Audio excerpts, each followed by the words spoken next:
And I tell you what, AD, if you were absolutely hooked like we were on Fat Tony and Co. recently, the good news is Fat Tony and Co. Uncut is now available on DVD, Blu-ray and digital. This is exciting, Al. Now, you know how much I follow this side of life. The crime saga. Always been fascinated by it. I remember when you and I first started working together, you used to keep newspaper articles for me so I could read them.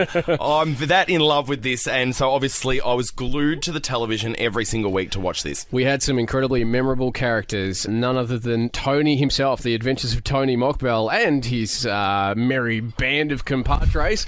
Well, we have an absolute pleasure, AD, of joining us on the show this morning for a bit of a chat about the DVD and the fun and times he had on the set. Robert Mamone, Tony Mockbell, good morning. Good morning, guys. How are we? Mate, We are going great guns down here. It is so awesome to have you on the show. I have got a million questions, but I need to remember you're not actually the real Tony Mockbell.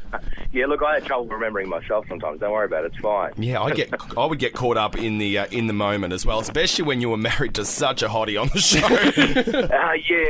Yeah. Look, Madeline Moose is certainly an attractive lady and a joy to work with. She's just terrific. Now, talk us through from the start when you got the call. This is, going back before Fat Tony and Co. Around about the Underbelly days when they said, look, we want you to do this, but the problem is, Rob, you're about 14 kilos too light.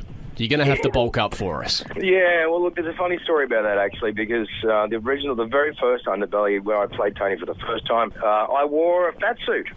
Really? That wasn't you? It was partly me, but there was also a bit of help as well. And that's a little unknown fact. But this time around, it was like, well, there's no mucking around this time, because obviously there are some scenes where I'm scantily clad myself, Well, you were tending to business, Yeah, Robbie. that's right. Tending to business, thank you. That's a good way to put it, yeah. So I knew I couldn't cheat this time. So that was all you.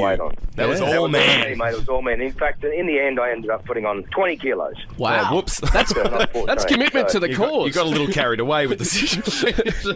But now let me tell you, it's a lot more fun putting weight on than taking it. Yeah, I bet. Now take us back to the start. Of course, the first ever Underbelly, you were cast as Tony Mockbell. Were you intimidated to get that role? Like, because obviously a lot of the other cast members, the people they were playing are dead. Yes, exactly. Yours was still very much alive. And still is. Look, I can tell you, I used that in my negotiations too. For when I was figuring out how much they're going to pay me, I was like, listen, this guy, he's still out there. He's mad. So I want danger money. To which they said no. Right. It's worth a try. But did that sit in the back of your mind a little bit? Like, oh, this could be. Yeah, let's not stuff I this don't want to up. upset him. Well, of course it did. So, and when we did the original Underbelly, it wasn't all that long ago that all this went on. That was still out there. It was very fresh. That is the guys who weren't 6 feet under, of course. But there were still lots of associates that roamed around Melbourne, still doing their business as they did. It was a concern to me, absolutely. Did you look at the script and went, oh, there's a lot of times when people are getting nude, I'm having a lot of fun, I'm racing around in a Ferrari, oh, look, if I have to. Yeah. Look, it took me all of about half a second to say yes.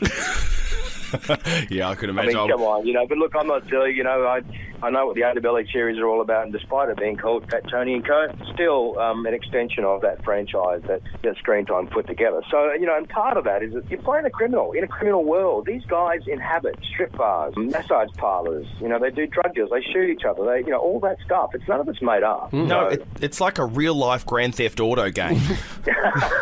That's right. It really is. I've got a really random question for you. Obviously, there's a few drugs consumed in this show, which you see people doing. What actually is it? Well, it is a type of sugar. It's sucrose. And really finely ground down, and it is disgusting. I've always wondered, I'm like, surely they don't just get like a couple of ounces of cocaine. It's not real blow, right? And you know that expression all the actors put on their faces after they've consumed it on screen? Yeah, that's legit. That sort of that screwed up face. Well, that's because it's so foul. But it helps because it makes it look like you've just consumed what it's supposed to be. I told you it was random. By the way, on the DVD, what we'll probably see is me consuming some of that off the breast of a young lady that we couldn't show on a Sunday evening, of course. This is Fat Tony and Co. Uncut. I didn't know it could get any more uncut. Considering what we saw from the cut version, have we only seen the tame side of Fat Tony? You have only seen the tame side of Fat Tony, exactly. That moment I just mentioned, where he literally snorts sucrose or Penzance Coke, off off the rather ample breast. Ample breast of this young lady. And when I said to her, I was being a gentleman, I said, listen, so in this one, what I'm going to do, I'm going to just dump a whole bunch of powder on you. And then just, snort them on. And she goes, oh, yeah, it happens all the time. Oh, okay. Oh, she sounds like fun. How do you cast for someone like that? Do you put an ad in the paper? Look, I think the girls that we used in those situations do that sort of thing on a regular basis. Yeah, they're just what we call good sports. They all seem really lovely and sweet, but, I mean, the sort of punches they've got to put up with night after night, I wouldn't want to do it, that's for sure. No. That's true. Now, obviously, the DVD will contain a lot of those sort of scenes. Well, does it have any added extras that the TV show didn't? Oh, absolutely, yeah. There were scenes that we shot that you just couldn't show. They were just too violent, or there was too much drugs in it, or too much of the reality of the situation, which is, look, we had a swear count, and I can't use the words on radio, but you can imagine what words we're talking about. Yeah. And because, most of the time when people talk, we do use those words to express ourselves, particularly if you're of a criminal type. Yeah. Mm-hmm. So you just get a bit more reality, as well as, some more of that, some more of this and art, and some more of the good stuff, the drugs and the hard edge stuff. The life of Tony, yeah. The life of Tony, that's right. He enjoyed himself. He amassed a huge amount of money, and he enjoyed it. Did you enjoy spending his money on the show?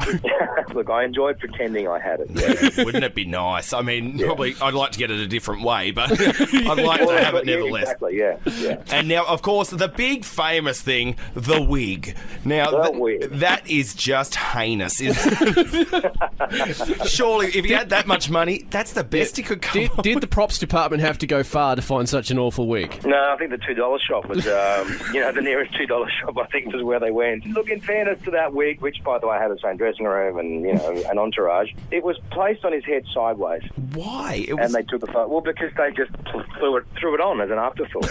And it was the Greek police who did it when they, after they've got him at the Greek police house, and they sort of realise he's wearing a wig, they take it off, they do the mug shots, and they thought, we better put the wig on and take one of those as well. Took it sideways. And when they put it on sideways. And it's the Australian police who released that photograph deliberately to the media.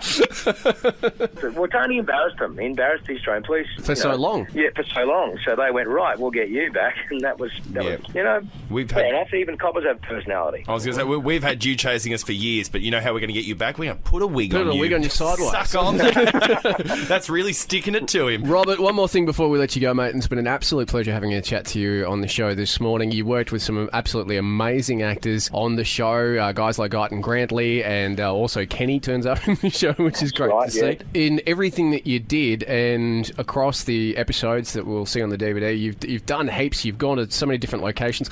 Was there a particular moment, particular scene where you've just gone, I'm having the time of my life? I love my job. When you're running up the stairs in Athens and doing the little Rocky-like jump and celebrate. Yeah, actually, that's a good moment that you picked there, because that was probably one of the first scenes of the whole show that I shot. Oh, really? And, yeah. And whilst it was, I just looked out across the expanse of Athens and just thought, how good's life? Yeah, well, he was probably thinking the exact same thing too. Well, that's right, and fair enough.